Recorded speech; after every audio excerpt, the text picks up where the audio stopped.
Yes, thank you very much, Clara. It's great to be here.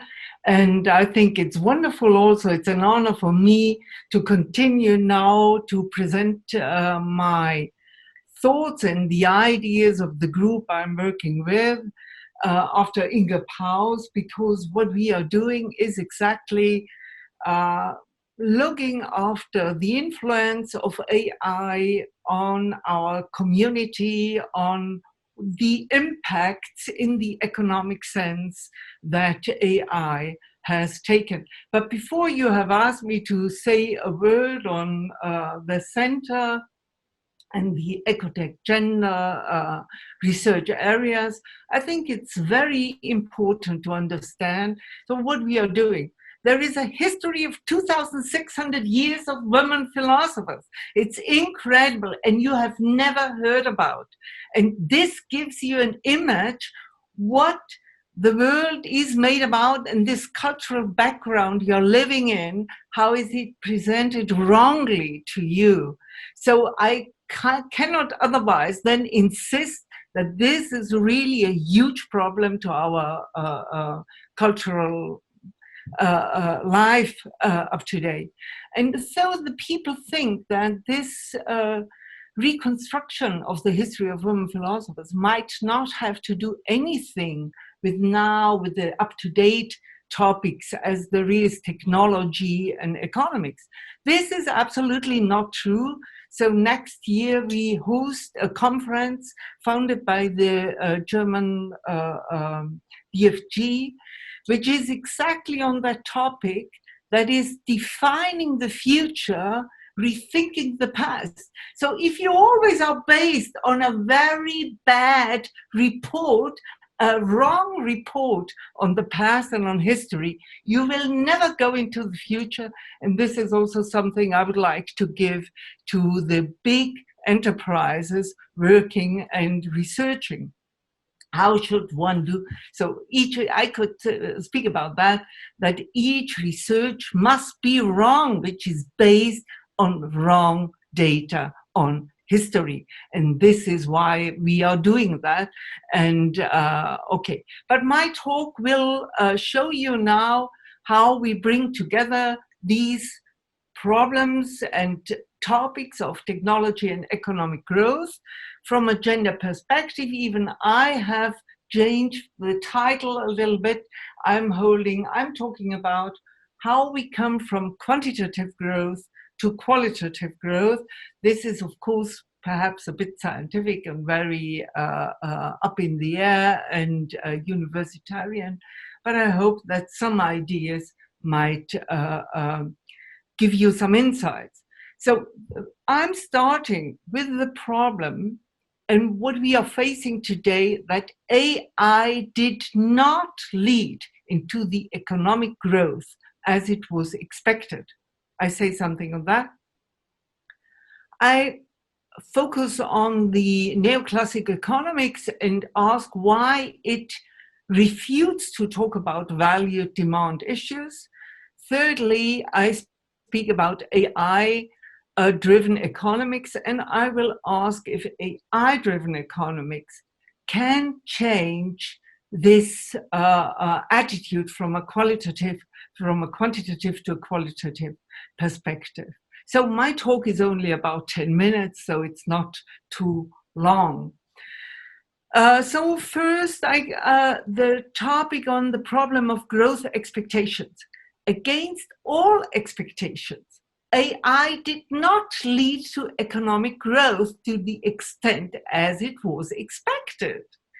And now the researchers are questioning, of course, why this is the case. So Greece proposes to take a fresh look on the demand side. And I think this is a very important, very relevant factor, because the economics that we are used to, neoclassical economics, denies to take into account the customer's side. And there are some reasons for that, which I will propose in short. So there's a huge list of critique, of course, of the neoclassical measuring of economic growth. And I think you all are familiar with the arguments that have already been brought forward by Robert Kennedy in 1968, and that led into the Club of Rome discussion and so on. But all these discussions are also supported by feminist economists. So, and of course, there have been developed already alternatives such as the Human Development Index, which takes also income components into regard, but which is a very different way to approach that. I cannot speak about why it is very different, but it is very different. So I would like to make you understood why neoclassic economics excluded value demand and at what costs. And I remind you to the philosophy of Max Weber, and which is at the beginning of a philosophy on the rational economics and the idea of rational economy. And Max Weber holds that morally correct action does not enter successful rational economics. And he illustrates that he calls that a value-free science. And it's a wonderful famous case which you can go and read of Professor Liefman, who says that the destruction of consumer goods that have fallen below cost cost price is in the interest of the profitability of producers. So here, the destruction of it's the justification. It's an important text for the justification of destruction of commodities. So Max Weber defends and establishes the neoclassic accounting. He says it's economically rational to destroy these commodities, even though it is not socially approved. According to Max Weber, this is economically correct. So we have neoclassic economics is exactly working with these representations and numbers. What are the costs in turn? We all know today that the costs that this kind of economics does is that waste and resource exhaustion has taken over, So selling below price, and we all understand that circular economy has been developed only in the last years. But I want to confront you and to understand, because it seems sometimes to me that people are not aware that classical growth economy is going against what we are trying to change when we are talking about climate change and all the waste we are facing. And most of them do not understand that where are the philosophical basics for that. So a fresh look into the problem, how helpful is now AI? So as I have said, the expectation of growth have not been fulfilled by AI. And for somebody who is not following neoclassical economics, it's absolutely simple to understand, or let's say we have a proposal to understand why economic growth did not come as we thought it would come with artificial intelligence. In my view, the thesis that I'm presenting here is that now the demand decisions are mirrored in a virtual market, and this virtual market is relevant for the real market. The fact that we have now the big data of the virtual market leads us and shows us the selection factors that become evident when we investigate into the big data that make the demands, that show us the demand behavior. That is, the real market of goods reflects now a qualified picture. And this means that the effective supply is now specified, qualified, and becomes smaller war stocking and transportation changed, and resources are saved because we have this virtual market before the actual real good and commodities market is happening.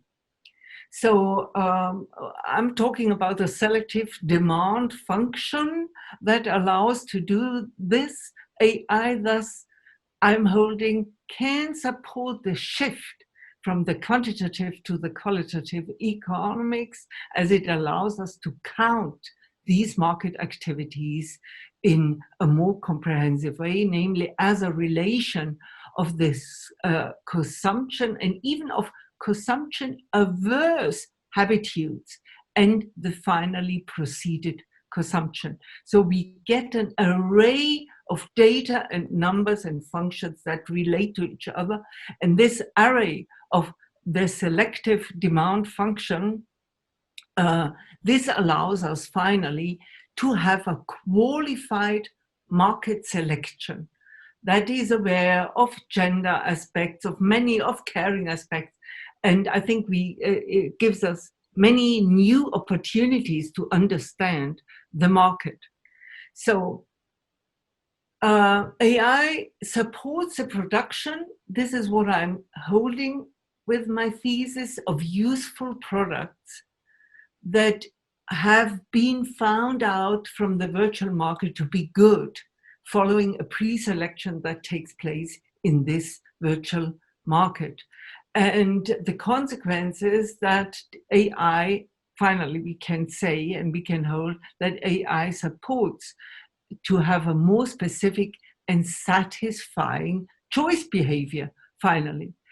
AI supports also resource saving, and does it because it's quite a difference if we are putting into the warehouse, into the stocking, all the goods that are at our selection, or if we have these virtual selection, and then only the quality and the goods, that have run through this process are presented.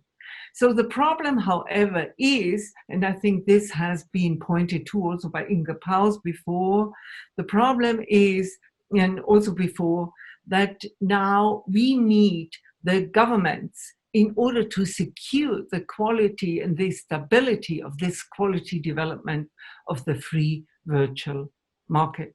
So this was it. Thank you very much for your attention, and I'm happy to get in contact with you.